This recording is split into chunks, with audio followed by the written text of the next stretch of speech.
Oh, what do we have here? NGD.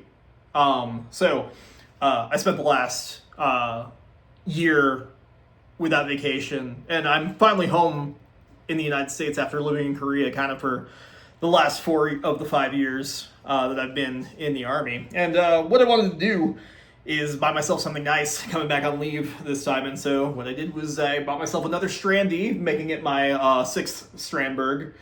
And it arrived to me in the mail about an hour ago, and I've already done a thorough inspection of the instrument. Was a previously owned instrument, so it's not brand new off the website, but there's a reason I bought this one. It's because you cannot get these options new from Strandberg anymore.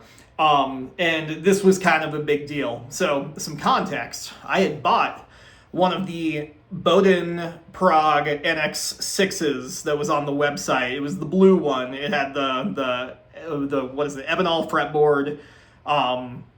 And yeah, you can go and see it, look it up for yourself. And I was really excited to get that guitar. I had ordered that while I was in Korea to arrive, prior to my arrival at Reno.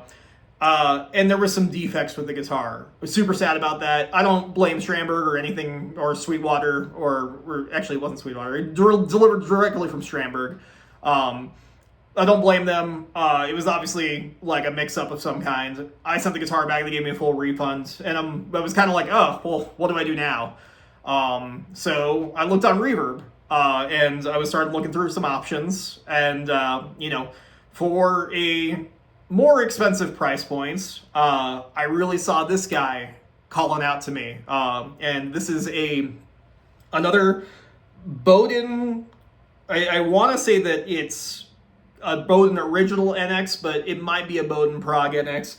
There's some confusion on that stuff sometimes. Usually I associate, when it's saying Prague of some kind, that it has both the SIR pickups and the trem system on it.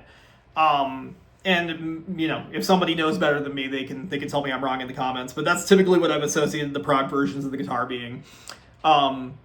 So in whatever we want to call it, whether it's an original or a Prague, I got a new Strandy in the mail.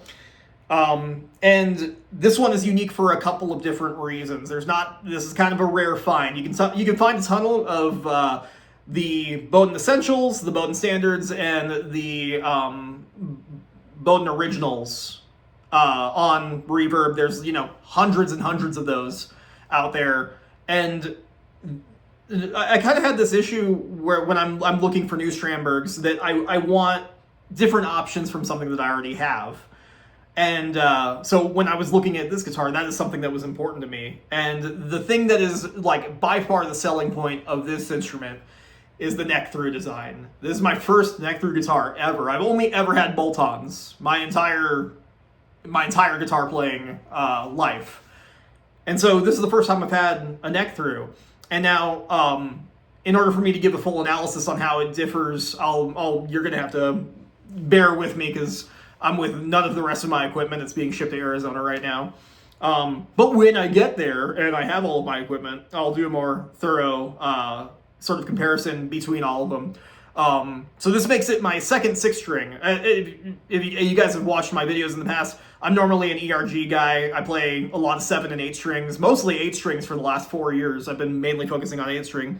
But I wanted to, not rule out the fact that, like, I originally came from a 6 string just like everybody else. And this guy was just so beautiful, and it just sort of screamed at me like, oh my god, look at these awesome features like the neck through, and I'll give it a shot. And beyond the neck through, I want to say that the color of this teal is absolutely gorgeous. Favorite color is blue, and had they gone a little bit more of like a green or like something of that nature, I probably wouldn't have got this guy. But the fact that it's like closer to a blue color really spoke out to me, and like I think it's just a beautiful color, absolutely beautiful flame maple top. And then the fretboard is roasted bird's eye maple, and absolutely just sparkling clean, no issues there.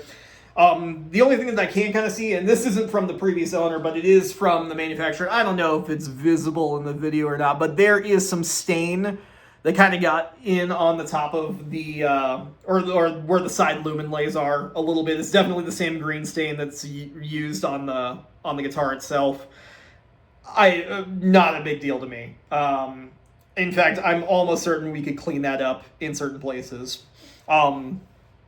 So whatever happened to manufacturing, that's where it originates from.